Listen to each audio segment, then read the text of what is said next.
Hi అండి. చూడండి పొన్నగంటి కూర ఎంత బాగుందో. ఇది లేతగా ఉన్నప్పుడే మనం హార్వెస్ట్ చేసుకోవాలి. చక్కగా మనం రేపు వాడుకోవాలనుకోండి, ఈరోజే హార్వెస్ట్ చేసుకొని ఆకులు గిల్లుకుంటాము.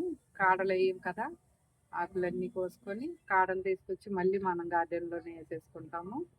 మనం తినగా మళ్ళీ తీసుకొచ్చి ఇందులో పడేసామంటే మళ్ళీ మనకి ఆకుకూర వస్తుంది. చూడండి ఎంత బాగుందో. లేతగా ఉంది, తాజాగా ఉంది. అన్ని ఆకుకూరల కంటే కూడా ఈ పొన్నగంటి కూర చాలా ఈజీగా పెంచుకోవచ్చు.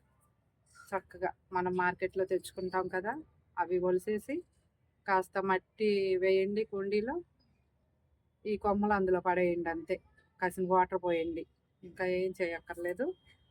వీటికి చూడండి ఎక్కడ పడితే అక్కడ రూట్స్ వస్తున్నాయి, చక్కగా వస్తాయి. మనకి ఇంకా పైన గార్డెన్లో ఉంది, ఇది కింద అనమాట. ఇంకా ఇంకా ఒక పక్కన ఉంది, కోయలేదు నేను, ఇంకా ఉంది ఇక్కడ. చూడండి కుండీలో.